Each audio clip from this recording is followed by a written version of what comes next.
अब तो चुपचाप शाम आती है, पहले परिंदों का शोर आता था। राशिद अल्वी साहब ने जब ये शेर लिखा होगा तो उनके मन में आज के जमाने की तल्ख हकीकत जरूर रही होगी कि इंसान विकास की अंधी दौड़ में अपने ही पैरों पर कुल्हाड़ी मार रहा है और भूल चुका है इंसानों और पक्षियों का सह अस्तित्व।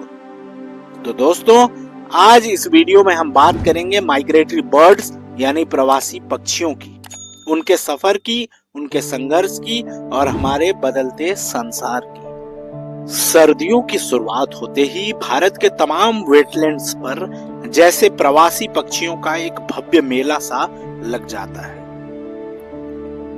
हजारों किलोमीटर दूर कई देशों और महाद्वीपों को पार करके ये पक्षी हमारी धरती पर आते हैं। हमारे वेटलैंड्स की प्राकृतिक छटा में घुलकर वे अपनी खूबसूरती बिखेरते हैं और पूरा इलाका उनकी चहचहाहट से गूंज उठता है।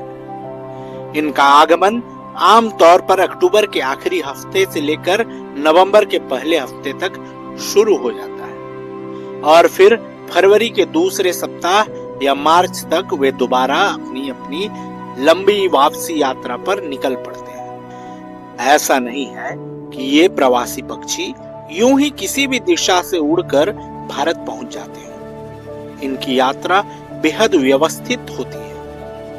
एक पर्टिकुलर फ्लाईवे होता है जिसके जरिए ये भारत और दुनिया के कई हिस्सों में पहुंचते हैं। दुनिया में कई बड़े फ्लाईवेज हैं और उन्हीं मार्गों पर चलते हुए ये पक्षी हर साल भारत भी पहुंचते हैं। भारत की खासियत यह है कि वह तीनों महाद्वीपों एशिया, यूरोप और अफ्रीका के बीच एक प्राकृतिक पुल की तरह बसा है।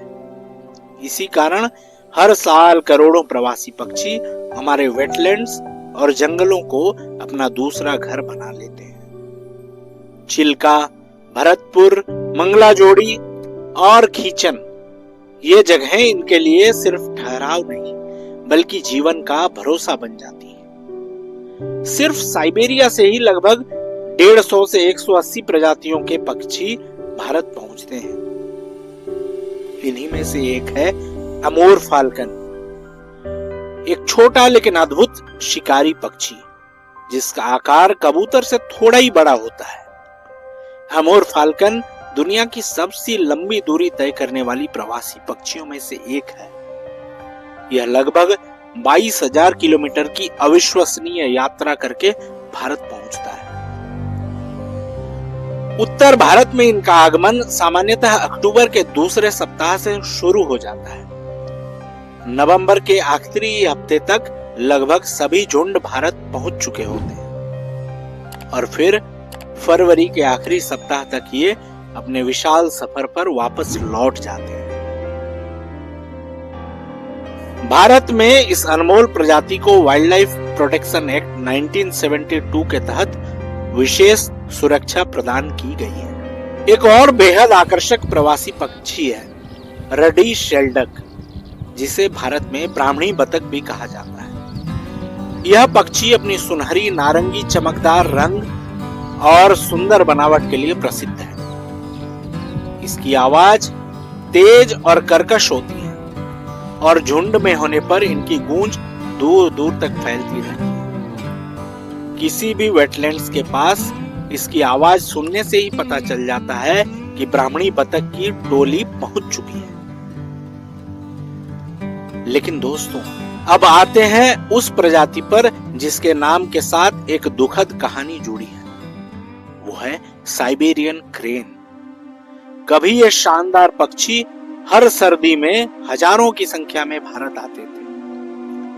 लगभग 4000 माइल्स यानी करीब 6400 किलोमीटर की लंबी हवाई यात्रा तय करके ये हमारे देश के वेटलैंड्स में पहुंचते थे। 20वीं सदी के अंत तक भरतपुर में इनकी मौजूदगी सर्दियों की पहचान हुआ करती थी। लेकिन कहानी यहीं बदल जाती है। 2002-3 के आसपास भारत में आखिरी बार साइबेरियन क्रेन का एक जोड़ा देखा गया था।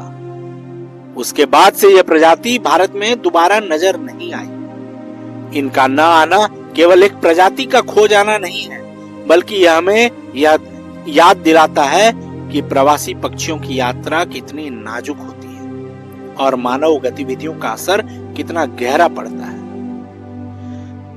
इनके भारत से विलुप्त होने के कई कारण हैं दोस्तों। सबसे पहला कारण है हैबिटेट लॉस। जहां ये वेटलैंड्स में घोंसले बनाती थी, जहां इनके अंडे सुरक्षित रहते थे, बच्चे फूटते थे और धीरे धीरे बड़े होते थे, वे सारी जगहें हमने बदल दी। वेटलैंड्स जो इनका प्राकृतिक घर थे, आज इंसानी दखल की वजह से खत्म होते जा रहे हैं। इंसान ने एक नया धंधा शुरू कर दिया है, टूरिज्म का धंधा। और टूरिज्म के नाम पर जहां जहां वेटलैंड्स थे, उनके किनारे रिजॉर्ट्स, होटल्स, नेचर व्यू जैसे नामों से दर्जनों निर्माण खड़े हो गए। वेटलैंड्स को काट छांट कर, भर कर, मोड़ कर उनका पूरा प्राकृतिक स्वरूप बदल दिया गया। अब सोचिए, साइबेरियन क्रेन सालों से जिस जगह पर रुकने आती थी, जब वहां पहुंचती हैं और उसे अपना घर ही नहीं मिलता, तो वह आगे उड़कर किसी और अन्य जगह चली जाती है। और कई बार उपयुक्त जगह न मिलने पर उनकी संख्या कम हो जाती है, क्योंकि वे प्रजनन नहीं कर पाते। इसके बाद आता है दूसरा बड़ा कारण, पानी का प्रदूषण। हमारे वेटलैंड्स के साफ पोषक जल को हमने इतना प्रदूषित कर दिया है कि वहां उनका भोजन, उनका बसेरा कुछ भी वैसा नहीं बचा जैसा पहले था। लेकिन सबसे बड़ा और सबसे खतरनाक कारण है क्लाइमेट चेंज। आप देख रहे होंगे कि बरसात अब कभी भी होने लगती है, मौसम बिगड़ता जा रहा है, सर्दी समय पर नहीं पड़ रही है, धरती का औसत तापमान लगातार बढ़ रहा है और इस गड़बड़ी का सीधा असर प्रवासी पक्षियों पर पड़ता है। साइबेरियन क्रेन तो खास तौर पर सर्दी के पैटर्न पर निर्भर करती है। जब साइबेरिया में कड़ाके की ठंड पड़ती है, सब कुछ जम जाता है, चारों ओर बर्फ ही बर्फ, तब ये क्रेन उस कठोर मौसम से बचने के लिए लंबी यात्रा पर निकल पड़ती है और भारत जैसी गर्म जगहों में शरण लेती है। लेकिन जब सर्दी ही स्थिर न रहे, कभी कम, कभी ज्यादा और कभी बिल्कुल भी नहीं, तो उनकी प्राकृतिक प्रवास लय टूट जाती है। और यही कारण है कि आज साइबेरियन क्रेन भारत से लगभग गायब हो चुकी है। एक और बड़ा कारण है, वो है शिकार यानी पोचिंग। मीट के लिए, उनके पंखों और शरीर के अन्य हिस्सों के लिए इन खूबसूरत मेहमानों की जान तक ले ली जाती है। जब ये प्रवासी पक्षी सर्दियों में भारत के तालाबों, नदियों और बड़े वेटलैंड्स पर आते हैं, तो वहां एक अद्भुत रौनक छा जाती है। पर्यटक इनके दीदार को तरसते हैं। बर्ड वॉचर कैमरे लेकर महीनों इंतजार करते हैं, लेकिन इसी इंतजार में कुछ शिकारी भी बैठे रहते हैं। मानवों के ऐसे व्यवहार के कारण ही कई प्रवासी पक्षी भारत आना कम कर चुके हैं। कुछ ने तो आना लगभग बंद ही कर दिया है। हमारी गलतियों ने उन प्राकृतिक मार्गों और सुरक्षित ठिकानों को नष्ट कर दिया, जिन पर करोड़ों सालों से उनकी जिंदगी टिकी थी। धीरे धीरे कई प्रवासी पक्षियों का हमारे इलाके में आना कम हो गया है। पहले गांव के खेतों में सर्दियों में अचानक कोई विदेशी पक्षी दिख जाता था, एक ऐसी प्रजाति जिसे आपने पहले कभी नहीं देखा हो, मगर आज वो दृश्य लगभग गायब हो चुकी है। इसी तरह राजस्थान में एक और अद्भुत मिसाल है खींचन। यहाँ एक वेटलैंड है और इसके आसपास के गांव के लोग पूरे साल अनाज इकट्ठा करके रखते हैं। सर्दियों में जब प्रवासी पक्षी, खास तौर पर डेमोइजल क्रेन यहाँ पहुँचते हैं, तो ग्रामीण उनके स्वागत में दाना बिखेरते हैं, उनके आने को त्योहार की तरह मनाते हैं। यानी दुनिया में ऐसे भी लोग हैं जो इन प्रवासी मेहमानों को मारते नहीं, बल्कि उन्हें आशीर्वाद की तरह अपनाते हैं। दोस्तों, आज का हमारा टॉपिक यही था, माइग्रेटरी बर्ड्स। दोस्तों, यदि वीडियो पसंद आया हो तो कृपया लाइक करें, शेयर करें और चैनल को सब्सक्राइब जरूर करें, ताकि हम ऐसी ही जानकारियां आपके लिए लेकर आते रहें। तब तक के लिए मुझे इजाजत दीजिए। नमस्कार, जय हिंद।